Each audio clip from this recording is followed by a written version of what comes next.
Mihawk bukanlah ras manusia biasa, serta apa juga nih yang terjadi kepada masa lalunya dan apa yang akan Mihawk lakukan untuk saga terakhir dari serial One Piece. Nah, Garci Profesor dulu sini, kali ini kita akan membahas nih tentang salah satu karakter terkuat juga di serial One Piece, yaitu Dracula Mihawk.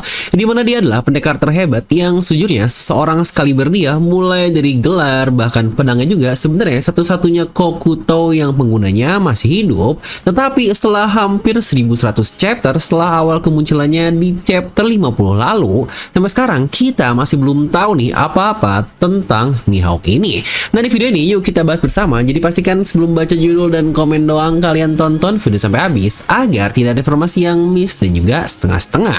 Karena One Piece itu tidak masuk akal, tapi akal bisa masuk. Kalian juga bisa bantu subscribe nih biar semangat terus untuk kontennya. Dan mari tanpa basa-basi lagi kita langsung saja. Waduh.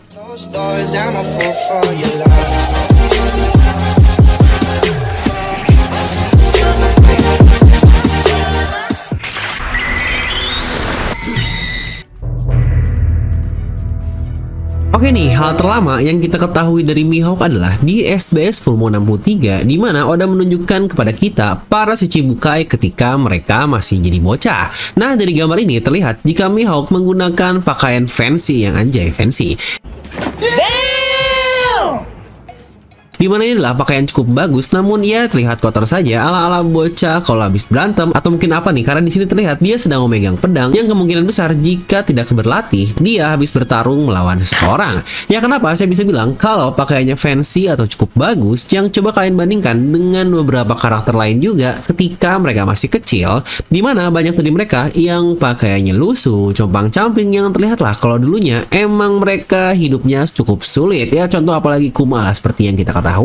Ya mungkin kecuali beberapa karakter yang emang terlahir dari keluarga berada. Ya contohlah seperti Lau karena orang tuanya adalah dokter, lalu juga Hancock karena dia tinggal di Amazon Lily yang terlihat cukup fancy juga. Ya karena cukup setara lah ya orang-orang di Amazon Lily ini yang sepertinya gambaran itu sebelum mereka tertangkap menjadi para budak. Nah, kembali ke Mihawk lagi. Di chapter 956 dia berkata kalau dia mulai merasakan lagi ketegangan saat dirinya diincar, yang kita tahu kan kalau dulu dia memiliki julukan sebagai The Marine Hunter atau pemburu angkatan laut, yang bukankah cukup berkebalikan dengan Babang Zoro yang memiliki sebutan sebagai pemburu bajak laut. Nah, kalau kita lihat juga Mihawk saat eksekusi Roger, di situ dia masih berusia 19 tahun, yang pada saat itu dia sudah memiliki Yoru, pedang kuat yang dia pakai sampai saat ini. Yang pada saat itu juga dikatakan kalau Mihawk sudah dikenal luas karena dikatakan dia sudah sangat terkenal bahkan sebelum era bajak laut, yang berarti itu pun sebelum dari eksekusi Roger.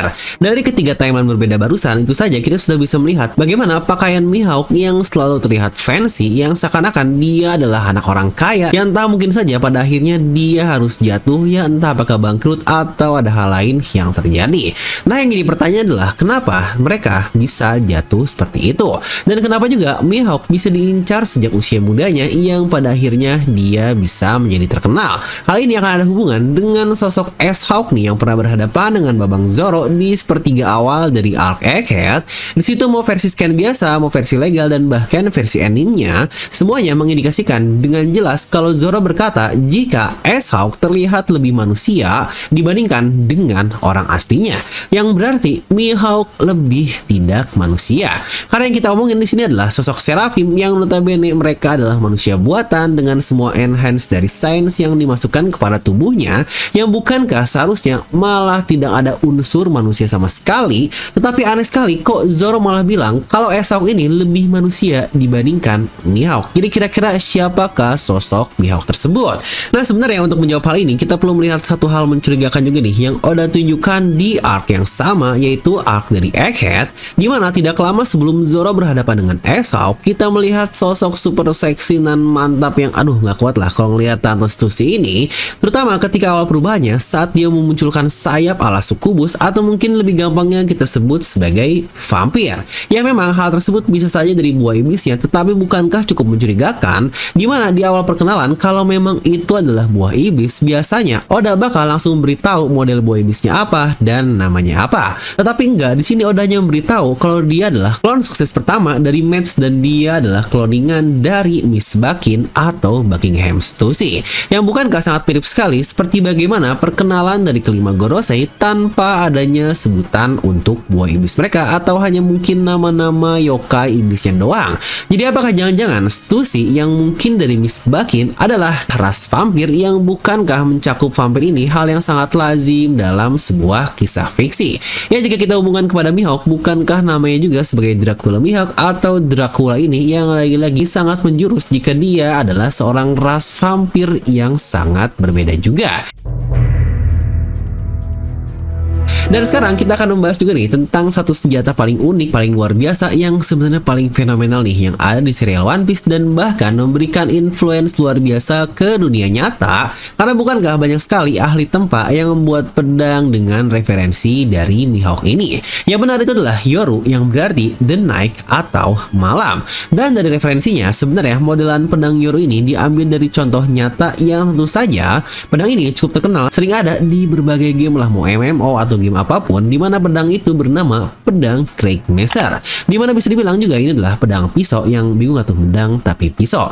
Ya kasarnya ini adalah pisau yang panjang seperti pedang, di mana model ini memiliki gagang pedang yang cukup panjang dan biasanya digunakan menggunakan dua tangan atau two hand sword. Ya bukankah itu juga yang kita lihat dari Mihawk, bagaimana dia sering mengayunkan Yoru dengan kedua tangannya.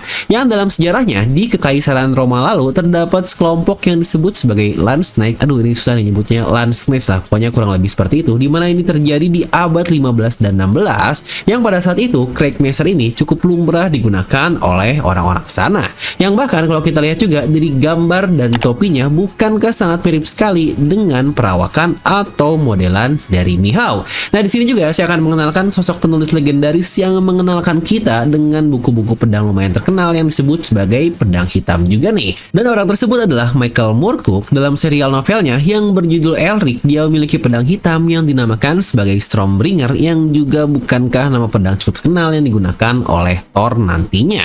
Dan selain itu juga dikatakan pedang tersebut memiliki kembaran yang dinamakan sebagai Moonblade, lagi-lagi nama yang cukup terkenal, dan pedang-pedang tersebut dulunya dikenal dengan nama Dragon Sword atau pedang naga. Dan dikatakan dalam buku tersebut kalau sosok Elric itu bukanlah manusia, yang bukankah ini akan semakin mendukung bahasan yang kita bahas di chapter 1 barusan, dan mereka katanya beraliansi dengan para naga. Yang sejujurnya apakah ini ada hubungan jika Mihawk atau setidaknya keluarganya memiliki aliansi dengan para naga langit atau Tenryubito?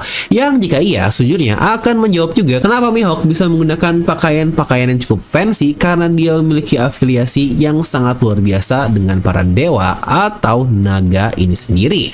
Nah menariknya di kisah tersebut kaisar yang memegang pedang itu duduk di kursi tahta yang dilapisi oleh ruby, yang bukankah sangat mirip sekali dengan pedang Mihawk juga alias Yoru yang terdapat ruby di bagian pedangnya. Dan ngomong-ngomong tentang tahta, adakah yang sadar kalau pedang Mihawk ini sangat mirip sekali dengan Empty Throne yang ada di Mary Joyce? Nah menariknya juga seperti kita tahu, narasi tentang Mihawk yang kita dapatkan di One Piece ini selalu ada satu sosok pembanding lain nih yang selalu disandingkan. Tentu saja dia adalah rivalnya alias Shanks, karakter favorit kita semua.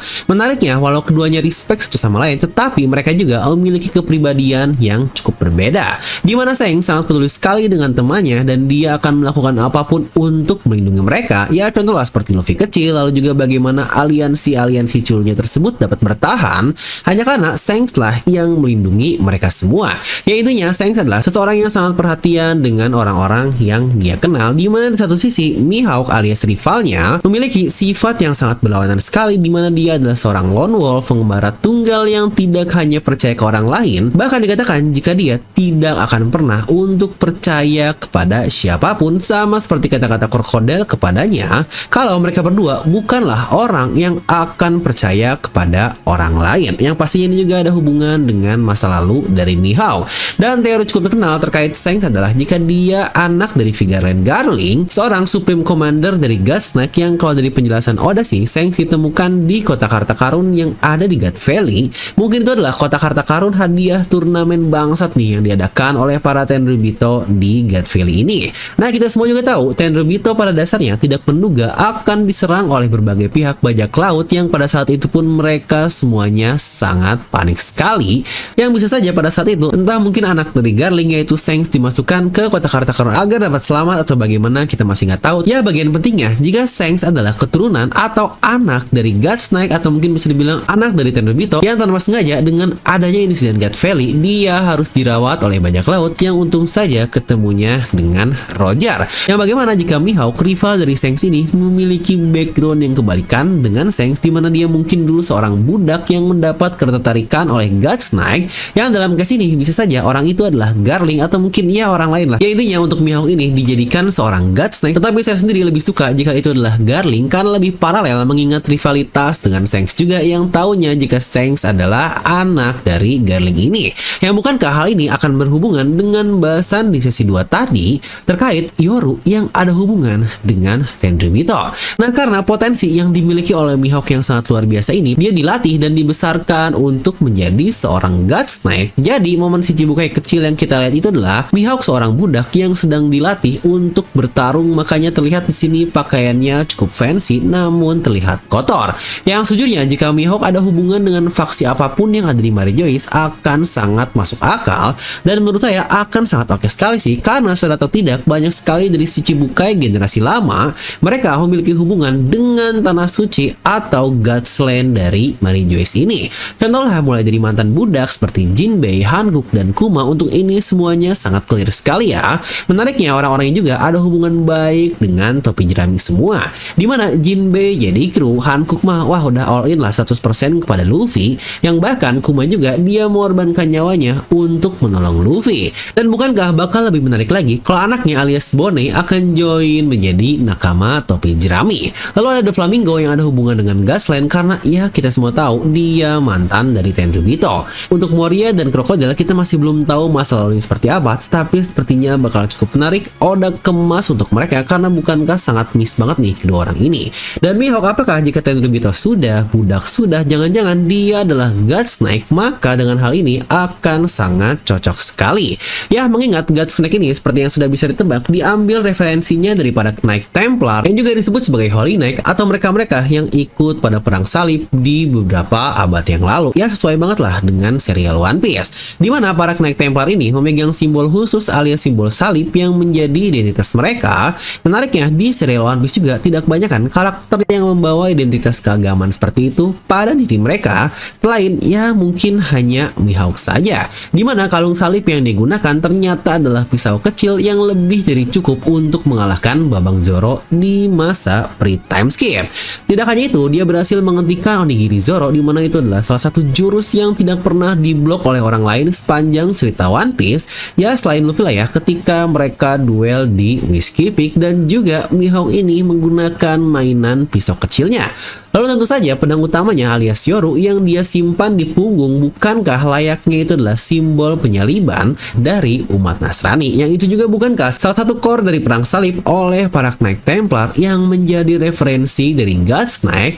Ya intinya cocok banget lah antara Mihawk dan Godsnack ini untuk referensinya satu sama lain. Tetapi ini nih yang menarik, yang apakah mungkin di masa ketika dia menjadi seorang Godsnack pada akhirnya dia bisa mendapatkan Yoru, karena apakah jangan-jangan pedang tersebut adalah pedang yang dimiliki tidak lain dan tidak bukan oleh sang penguasa tunggal di dunia One Piece, yaitu Imo.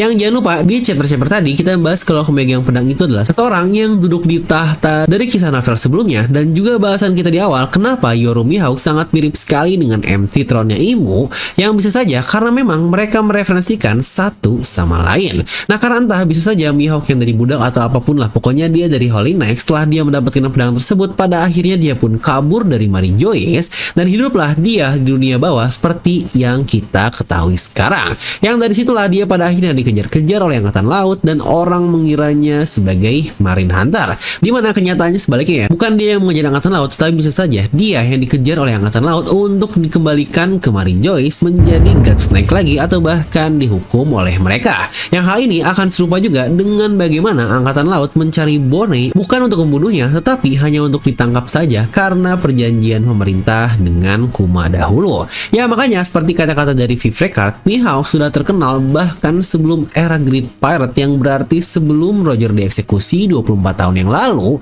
yang pada saat itu Mihawk berusia 19 tahun dan sebelum itu dia bahkan sudah terkenal.